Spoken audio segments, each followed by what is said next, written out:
Praise road મુસ્ટની Macwan મારી YouTube channel Gujarati Bible સ્ટડીમાં તમારું સ્વાગત છે।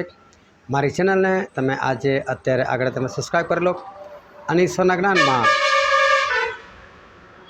જ્ઞાનમાં તમે વધતા જાઓ। ઈશ્વરે એવું કીધું, ચાલો આપણે નીચે ઉતરીએ, અને નીચે ઉતરીને આ માણસોની ભાષાઓ છે ઉલટાવી નાખીએ છે। પણ ઈશ્વરે કોને કીધું? ત્યાં કોણ હતું? એ કોની સાથે વાત કરતા હતા? અને કોને કહે છે કે ચલો આપણે નીચે જઈએ અને આ માણસોની ભાષા ઉલટાવી નાખીએ? કારણ કે એ વખતે આખી પૃથ્વી પર એક જ ભાષા હતી, અને ઈશ્વર એવું કહે છે કે આપણે ભાષા ઉલટાવી નાખીએ। પણ આપણે એટલે કોણ? અને પાછું શું કહે છે? આપણે ઉલટાવી નાખીએ। એનો મતલબ કે પ્રભુ કોઈને કહે છે ને એનામાં પણ શક્તિ છે ભાષા ઉલટાવી નાખવાની। એટલે એકલા એ નહીં, એ જેને કહે છે ને એ બધા ભેગા મળીને એ લોકો આ ભાષા ઉલટાવી નાખવાના હતા। આ બધા લોકો કોણ હતા? શું સ્વર્ગદૂતો હતા? કોણ હતું આ બધા લોકો કે જે બધા ભેગા મળીને ભાષા ઉલટાવી નાખવાની વાત કરે છે? એ જાણવા માટે આ વિડીયોને તમે આખો જુઓ।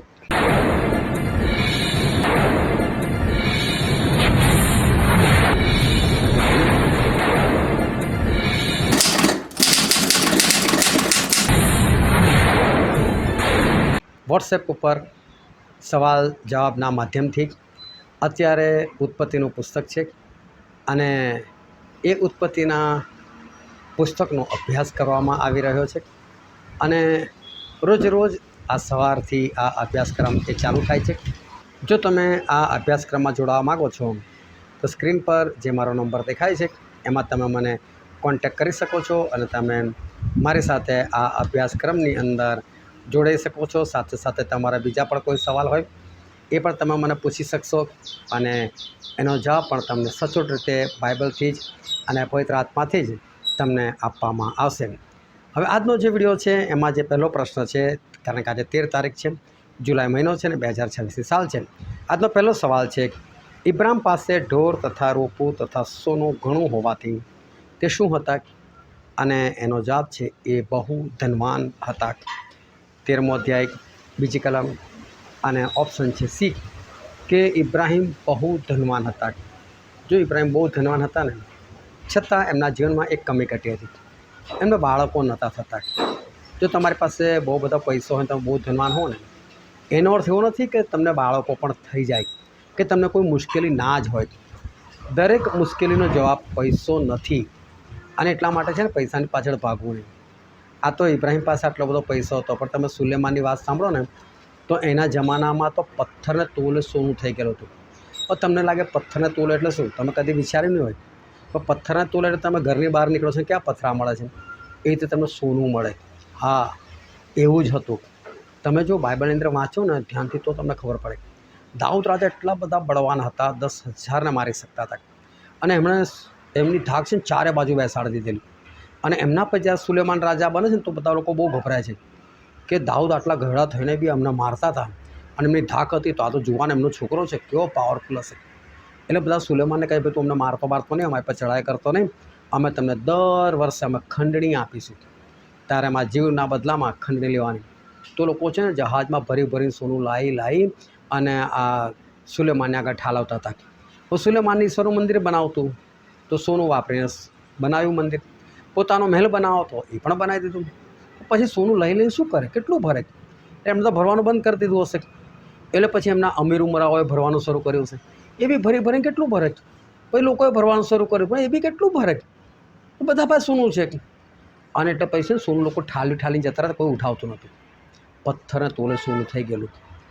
પરંતુ એમને પણ સમસ્યા આવેલી, એટલે સોના ચાંદી કે પૈસા પાછળ ના પડો, એનાથી કંઈ બધા પ્રશ્નો દૂર થતા નથી। પરંતુ તમે ઈશ્વર પાછળ પડો, ઈશ્વરને પ્રાપ્ત કરો, તો તમારા જીવનમાં કોઈ પ્રશ્ન નહીં નડે। ગમે એટલા માલદારને ઈશ્વરની જરૂર પડે છે, પણ ગમે એટલો જે ગરીબ હોય ને અને એની સાથે ઈશ્વર હોય, એને કોઈની જરૂર નથી પડી। તમે જો ગરીબ લાજરસ, જેના આખા શરીરે ફૂલ્લા પડેલા, એને કદી કોઈની જરૂર પડેલી? એને કદી શ્રીમંતે કીધું લા મને ખાવાનું આપ? કદી નહીં। એ કોઈ દવાખાને નહીં ગયા, કશું જ નહીં થયું, એમને કોઈની જરૂર ના પડી। જો તમારી પાસે પૈસો નહીં હોય પણ ઈશ્વર હશે ને, તમને કોઈની જરૂર નહીં પડે। પણ તમારી પાસે ગમે એટલો પૈસો હશે ને તોય તમને ઈશ્વરની જરૂર પડવાની। એના કરતાં બહેતર છે આપણે ઈશ્વરને જ ના પકડીએ, વાર્તા ખલાસ થયા ત્યાં। પછીનો બીજો પ્રશ્ન છે, શિનારનો રાજા કોણ હતો? અને શિનારનો રાજા હતો આમ્રાફેલ. હવે આ જોવા જઈએ તો આ પ્રશ્ન એક સામાન્ય લાગે છે, પણ આ શિનાર નામનો જે દેશ છે, આ શિનાર નામની જે જગ્યા છે એ બહુ ખતરનાક જગ્યા હતી. કઈ રીતે? જો તમે બાઇબલનો અભ્યાસ કરો અને તમે ઉત્પત્તિનું પુસ્તક અને તેનો બીજો અધ્યાય વાંચો તો એદનવાડીમાંથી એક નદી પસાર થઈ હતી અને એ નદીમાં એક નદી હતી ફ્રાત નદી, અને આ ફ્રાત નદી છે ને શિનારમાંથી વહેતી હતી. એનો મતલબ એદનવાડી છે ને શિનારમાંથી, અને એદનવાડીની અંદર શેતાનની એન્ટ્રી પડે છે. એ શેતાનનું મનગમતું સ્થળ હોય ને તો આ શિનાર. અને ત્યાર પછી આ બધા લોકો છે ને ફરતા ફરતા શિનાર દેશમાં આવે છે. તો બરો શેતાન ફરી પાછો ત્યાં જતો, ત્યાં જ કામ કરે છે. અલા મોટી બિલ્ડિંગ બનાવી નાખો, આકાશે પહોંચે એવી, આપણે વિખેરી ના જઈએ. ઈશ્વર શું કીધેલું? દુનિયાને ભરી દો. અને આ લોકો કહે છે કે આપણે દુનિયાને નથી ભરી, શેતાને ફરી શિનાર દેશમાં જ કામ કર્યું. અને આ શિનાર દેશનો રાજા એ પણ નબુકદનેસ્સર પણ હતો, એ પણ શિનાર દેશનો હતો. અને શાદ્રાક, મેશક, અબેદનગો, દાનિયેલ બધા ગુલામ બની ત્યાં જ ગયેલા. શેતાન કેવો ત્યાં કામ કરે છે? આ શેતાનની જગ્યા હતી શિનાર. પણ એ જ જગ્યા પર ઈશ્વર પણ પોતાનો મહિમા કેવો કરે? ભલે શેતાનની જગ્યા હતી, ઈશ્વરને શું લેવા દે? ઈશ્વર ત્યાં પણ પોતાનો મહિમા પ્રગટ કરી શકે છે. આ જગ્યા એ શેતાનની હતી. પછીનો પ્રશ્ન છે, કોણે ઇબ્રામને ઘેટા તથા બળદો તથા ગધેડા તથા દાસો તથા દાસીઓ તથા ગધેડીઓ તથા ઊંટો આપ્યા? અને એ હતો ફારૂન. બાળકો મિસ્ર દેશમાં જતા રહે છે. ઈશ્વરે ઇબ્રાહિમને એવું કીધેલું કે ઇબ્રાહિમ તું કનાન દેશમાં જા. ઇબ્રાહિમ કનાન દેશમાં ગયા પણ ખરા, ઈશ્વરની આજ્ઞા માની પણ ખરી, પણ ત્યાં છે ને દુકાળ પડ્યો. તો દુકાળ પડ્યો ને તો ઇબ્રાહિમ ગભરાઈ ગયા. ચલો અહીંથી મને નીકળી જવા દે, મિસ્ર દેશમાં જવા દે. પણ એકવાર ઈશ્વરને પૂછવું જોઈએ ને, ઈશ્વર તમે મને કનાન દેશમાં મોકલ્યો છે, તો પછી હું હવે આ મિસ્ર દેશમાં જાઉં? અહીં દુકાળ છે તો જાઉં? શું પ્રભુ દુકાળમાં એમનું પૂરું ના કરી શકત? પરંતુ ખરેખર આ જગ્યા પર છે ને ઇબ્રાહિમની ભૂલ હતી. और ત્યાં ગયા ને તો ફારૂનની બીક લાગી. ફારૂનની બીક લાગી એટલે આ બીકનો આત્મા કામ કરવા લાગી. એટલે શું કહે છે, એમ સારા ને સારા, તું તો બહુ સુંદર દેખાય છે. તારે છે ને એવું કહેવાનું કે આ તો મારો ભય છે, કદાચ તારા લીધે મને કોઈ મારી નાખે તો. કારણ કે કોઈ બીજાના પતિની પત્ની ગમી જાય તો પતિને મેળવ્યું હોય તો શું કરવું પડે? પેલા પતિને તો રસ્તામાંથી હટાવવો જ પડે. એટલે કે તું એવું કહીશ કે આ મારો પતિ છે તો તને પામવાના માટે મને રસ્તામાંથી હટાવી નાખશે. તો જો બીજી ભૂલ ઇબ્રાહિમ એ કરે છે કે સારાને જૂઠ્ઠું બોલતા શીખવાડે છે. સારા જૂઠ્ઠું બોલે છે પણ ખરી, અને ફારૂનને એવું લાગે આની બહેન જ છે તો લઈ જવા દે ભાઈ, એટલે ઉઠાઈને લઈ પણ જાય છે. અને બોલો એની પત્નીના બદલામાં આ બધી વસ્તુઓ આપી, પત્નીના બદલામાં. એનો મતલબ કે ઇબ્રાહિમે એક પત્ની વેચ્યા બરાબર કામ કર્યું. બહુ ભૂંડું કામ હતું. આ બધી શરૂઆતમાં ઇબ્રાહિમથી ભૂલ થયેલી, પણ પછી તો એ આપણા વિશ્વાસના બાપ બની ગયા. એટલે ભૂલ થાય ને કોઈ વાંધો નથી, પણ એમાં પડી રહેવાનું નથી, બહાર આવવાનું છે ને આગળ વધવાનું છે. તો આપણું જીવન ખરું. ઇબ્રાહિમથી ભૂલ થઈ પણ બહાર નીકળી ગયા, પરંતુ આ ખરેખર ભૂલ એમની મોટી હતી. પરંતુ ઈશ્વર છતાં એમનું રક્ષણ કર્યું, સારાનું રક્ષણ કર્યું અને બચાવેલા આવ્યા. પછીનો સવાલ છે, તું તારો દેશ તથા તારા સગા તથા તારા બાપનું ઘર મૂકીને જે દેશ હું તને દેખાડું તેમાં જા, એવું કોણે કહ્યું? અને એવું કીધેલું યહોવા દેવે. યહોવાએ કીધેલું ઇબ્રાહિમને કે આ બધું છોડીને તું જા. કેમ ઈશ્વર એ જગ્યા પર એમને આશીર્વાદિત ના કરત? એ જગ્યા પર એમને ઈસાક ના આપી શકત? ઈશ્વર બહાર નીકળવાનું કેમ કીધું? અને તમે જોજો, તમે જેટલા બી કુટુંબવાળા છે, તમને છે ને હંમેશા તમારા મા બાપ, ભાઈ બહેન એ લોકો જ નડશે. બહુ મોટો ભગતડો થઈ ગયો. અમે બી વર્ષોથી મેથોડિસ્ટમાં ને CNIમાં ને પેન્ટેકોસ્ટલમાં ને રોમન કેથોલિકમાં ફલાણામાં અમે જઈએ છીએ.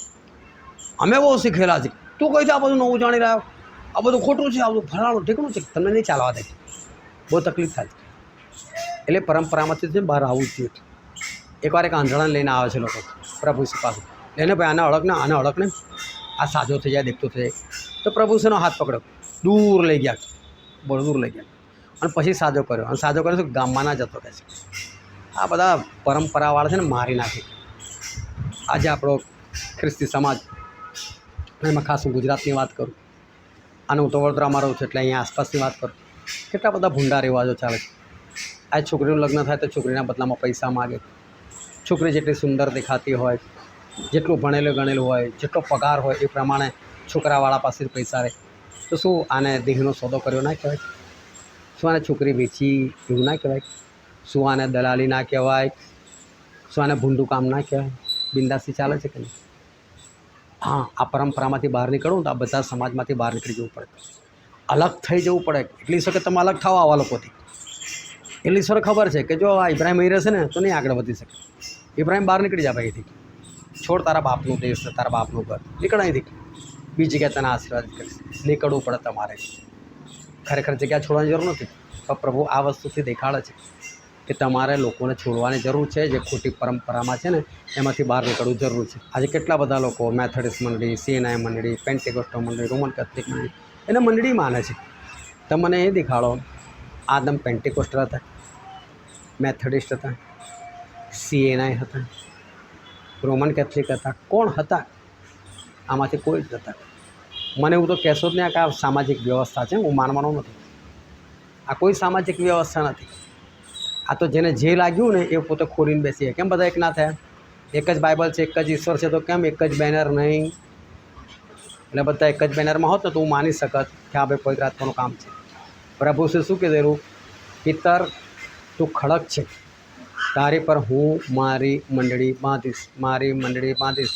મારી મેથોડિસ્ટ મંડળી નથી કીધું, મારી CNI મંડળી નથી કીધું, મારી પેન્ટેકોસ્ટલ મંડળી નથી કીધું, મારી મંડળી બાંધીશ. એમની મંડળીનું કોઈ નામ નથી ભાઈ. આ યાદ રાખવાની એ તમારે જરૂર છે. આ બધી બાબતોમાંથી બહાર નીકળવું બહુ જરૂરી છે. ઈશ્વરની મંડળીનું કોઈ નામ નથી. એ સર્વત્ર આખી દુનિયામાં ફેલાયેલી છે. અને એટલે જ્યારે તમે પ્રેરિતોનું વિશ્વાસનામું બોલો છો ને કે નિકાયનું વિશ્વાસનામું બોલો છો તો બોલવા ખાતર ના બોલો. અંદર વાંચો શું લખેલું છે? હું એક જ પવિત્ર અને સાર્વત્રિક મંડળીમાં માનું છું, એવું લખેલું છે. માનો છો એક જ મંડળીમાં સાર્વત્રિક જે આખી દુનિયામાં ફેલાયેલી છે પ્રભુની મંડળી, એમાં માનો? એ માનતા હોય તો ખરેખર બેસ્ટ તમારા માટે. પણ તમે બી મેથોડિસ્ટ, CNI આવું બધું માનતા હો તો ભૂંડી વસ્તુ છે. આટલું યાદ રાખજો. ઈશ્વરના આનાથી કોઈ ફરક પડતો નથી. આ મંડળી ઈશ્વરી નથી. પછીનો પ્રશ્ન છે, કોણ ઇબ્રાહિમની ઢાલ તથા તેમનું મહા મોટું પ્રતિદાન છે? પ્રતિદાનનો અર્થ છે કે બદલો. એટલે પ્રભુ કહે છે કે ઇબ્રાહિમ તારો બદલો હું છું. એટલે કોઈ તારી સાથે અવળચંડે કરશે હું બદલો લઈશ. તારે ચિંતા જ નહીં કરવાની, તારે શાંત રહેવાનું. હું બધું છોડી લઈશ કે જેમ. અને છે યહોવા, ઈશ્વર એવું કહે છે ઇબ્રાહિમ તારી ઢાલ, એટલે કે તારી પર આવતા દરેક ભાલાઓ, દરેક તલવારો, દરેક હુમલાઓ હું ઝીલી રહીશ, તું ચિંતા ના કરજો. આજે ઇઝરાયલ પાસે આયર્ન છે ને બીજા કોઈ પાસે છે નથી. ઇઝરાયલ સિવાય કોઈ બનાવી શક્યું નહીં. એટલે આ બધું ઈશ્વરના હાથની વસ્તુ છે. ઈશ્વર એ ઇઝરાયલની એટલે કે ઇબ્રાહિમની ઢાલ છે. એમનો બદલો છે, બદલો પ્રભુ લે છે ઇઝરાયલ પુત્રોનો. પછીનો પ્રશ્ન છે, જુઓ આ લોકો એક છે ને તે સર્વની ભાષા એક છે અને તેઓએ આવું કરવા માંડ્યું છે, તો હવે જે કંઈ તેઓ કરવા ચાહે તેમાં તેઓને અટકાવ નહીં થશે એવું કોણે કહ્યું? અને એનો જવાબ છે યહોવાએ. બોલો, બધા એક મનના હતા, બધા એક ચિત્તના હતા. અને એ લોકો જે કામ કરતા હતા ને તો ઈશ્વર પોતે કહે છે આમાં આ લોકોને અટકાવ નહીં થાય. ભલે એને ખોટું કામ હોય, ભલે એને ભૂંડું કામ હોય, પણ તમે બધા એક મનની ચિંતા થઈને કરો ને તો તમે એમાં સફળ થાઓ. ભલે ભૂંડું કામ હોય પણ તમે સફળ થઈ શકો. ઈશ્વર થતી બદલો નહીં મળે. એનો મતલબ એવો નથી કે તમે ઈશ્વરના રાજ્યમાં જાઓ. નર્કના વારસદાર બને વસ્તુ બની શકે. અને માટે પોતાના વિશે ધ્યાન રાખવાની બહુ જરૂર છે. એવા કામ કરવાના નથી. પણ દરેક કામમાં એક મનને એક ચિત્ત હોવું જરૂર છે. પણ એ ઈશ્વર સિવાયનું કામ હશે ને તમે એક મનને એક ચિત્તના થશો ને તો મરશો. કેમ? અનાન્યા અને સાફીરા એક વિશ્વાસના થયેલા ને, એક જ મતના થયેલા ને, એક મનના એક ચિત્તના થાય ને આપણે આટલા પૈસા રાખીએ, બેઉ મર્યા કે નહીં? એટલે ઈશ્વર વિરોધી કામમાં જો તમે કોઈની સાથે એક થયા ને તો મરીએ સમજો. આદમ અને હવાએ બંને ફળ ખાધું, બંને બહાર થઈ ગયા. એટલે ખોટા કામમાં કદી એક મનનું નહીં થવાનું, સારા કામમાં થાવ. પછીનો પ્રશ્ન છે, 400 વર્ષ લગી કોને દુઃખ દેવામાં આવશે? અને એનો જવાબ છે ઇબ્રાહિમના વંશને. એટલે ઇબ્રાહિમની જે પેઢી આગળ આવવાની હતી એને ભવિષ્યની ઈશ્વરે વાત કરી હતી. અને હતા ઇઝરાયલ પુત્રો, જે લોકો 400 વર્ષ સુધી એ ગુલામ રહ્યા. એ લોકો મિસ્ર દેશમાં 430 વર્ષ રહ્યા. એટલે ઘણા બધા લોકો શું સમજે છે કે 430 વર્ષની ગુલામી કરી ના. શરૂઆતમાં તો યુસુફ હતા. યુસુફના રાજમાં 30 વર્ષ આ લોકોએ બી રાજ કર્યું, બિંદાસથી રાખ્યું. પણ યુસુફ મરી ગયા પછી આ લોકો ગુલામ બન્યા. એટલે 430 વર્ષ ત્યાં રહ્યા, પણ ગુલામી તો એ લોકોની 400 વર્ષની હતી. પછીનો પ્રશ્ન છે, ઇબ્રાહિમે કોને સર્વમાંથી 10મો ભાગ આપ્યો? અને એનો જવાબ આવે ખબર નહીં. કેમ ખબર નહીં? કારણ કે ઉત્પત્તિના 18મા અધ્યાયમાં ઈશ્વર એવું કહે છે કે ઇબ્રાહિમ, ઇબ્રામ, હવેથી તું ઇબ્રામ નહીં, હવે તારું નામ ઇબ્રાહિમ કહેવાશે. ત્યાં સુધી ઇબ્રામ નામ હતું. ઇબ્રાહિમે 10મો ભાગ આપેલો. ભલે ઇબ્રામ બોલો કે ઇબ્રાહિમ બોલો, બંને એક જ વ્યક્તિનું નામ છે, વાત બરાબર. પણ જ્યારે એમણે 10મો ભાગ આપેલો ત્યારે તે ઇબ્રાહિમ હતા? ઇબ્રાહિમ નહોતા. ત્યારે તો ઇબ્રામ જ હતા. અને એટલે સુધી કે એમને ખબર પણ નથી કે હું આગળ જતાં ઇબ્રાહિમ થનાર છું. અને આ બેઉ નામનો જે અર્થ થાય છે એ પાછો અલગ અલગ છે. એટલે 10મો ભાગ ઇબ્રામે આપ્યો, ઇબ્રાહિમે નહીં. એટલે આગળ જવાબ એવો આવે ખબર નહીં. પરંતુ તમને એવું લાગે કે આમાં કઈ મોટી વાત છે, આ તો છેતરપિંડી જેવું લાગે એમ, પણ તમે એવું ના સમજતા. મેં બહુ વખત ને ઘણા બધા વિડીયોમાં મેં સમજાયેલું છે. આ ફક્ત એટલા માટે છે કે તમે ધ્યાનથી બાઇબલ વાંચી શકો. ઇબ્રામ વાંચો છો કે ઇબ્રાહિમ વાંચો છો, બહુ ફરક પડી જાય. તમે ઇબ્રામ હોય ને ઇબ્રાહિમ વાંચો ને, બહુ ફરક પડી જાય. કારણ કે બંનેના શબ્દોનો અર્થ અલગ અલગ છે. એટલે બહુ મોટો ફરક પડી જાય. એક બહેનની સાથે અમારી વાત થઈ. મેં એમને કહ્યું સારું વાંચીને બતાવો બાઇબલમાં શું લખ્યું. બોલો બાઇબલમાં પણ ઇબ્રામની જગ્યાએ ઇબ્રાહિમ જ વાંચે. એટલે કહું બરાબર વાંચો, તો ઇબ્રાહિમ જ વાંચે. પછી ત્રીજી વખત ખબર પડે કે આ તો ઇબ્રામ લખેલું છે. મને કે બંને એક નહીં, બંને એક જ ખરા, પરંતુ બેનો અર્થ અલગ થઈ જાય. અને ઇબ્રાહિમે નહીં, ઇબ્રામે 10મો ભાગ આપ્યો. ઇબ્રાહિમે તો આખો ઈસાકનું બલિદાન આપી દીધું. બહુ બધો ફરક પડે છે. પછીનો પ્રશ્ન છે, સૂર્ય આથમતા અંધારું થયું ત્યારે જુઓ એ કકડાઓની વચમાં થઈને ગઈ. અને જવાબ હતો એક ધુમાતી સગડી તથા બળતી મસાલ. આ ધુમાતી સગડી અને બળતી મસાલ એ થોડું લાંબુ છે, એટલે આના પછીના વિડીયોમાં તમને ચોક્કસ બતાવીશ કે ધુમાતી સગડી અને બળતી મસાલનું રહસ્ય શું છે. તો આના પછીના વિડીયોમાં ચોક્કસ તમને બતાવીશ. પછીનો છેલ્લો પ્રશ્ન છે, ચાલો આપણે ત્યાં ઉતરીએ અને તેઓની ભાષા ઉલટાવી નાખીએ કે તેઓ એકબીજાની શું ન સમજે અને છે બોલી એટલે ભાષા જ કહેવાય. પરંતુ ત્યાં બાઇબલનો શબ્દ હતો બોલી, એકબીજાની બોલી ના સમજે. હવે ઈશ્વર આ કોની ભાષા બદલી નાખે? કેમ? ખોટા કામમાં આ લોકો એક થયેલા. ખોટા કામમાં તમે એક થાવ ને તો ઈશ્વર તમને સફળ નહીં થવા દે. અને માટે કદી પણ ખોટા કામમાં તમે ના એક થાવ. પણ ત્યાં છે ને ઈશ્વર એવું કહે, આવો આપણે ઉતરીએ કે છે. તો આપણે એટલે કોણ? શરૂઆતમાં જ વાત કરી. અને આપણે એટલે એક આપણે જેને યહોવા પરમેશ્વર કહે છે, પછી પ્રભુ શું એ પણ પરમેશ્વર, અને ત્રીજા પવિત્ર આત્મા એ પણ પરમેશ્વર. અને જૂના કરારમાં બધાના નામ યહોવા જ હતા.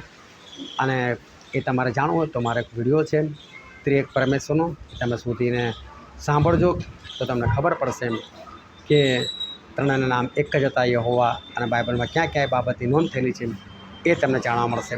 તો આ રીતે અભ્યાસક્રમ ચાલે છે. તમે જોડાયેલા છો તો સારું છે, નથી જોડાયા અને જોડાવા માગો છો તો જોડાશો. ઈશ્વર તમને આશીર્વાદ આપે. આમેન.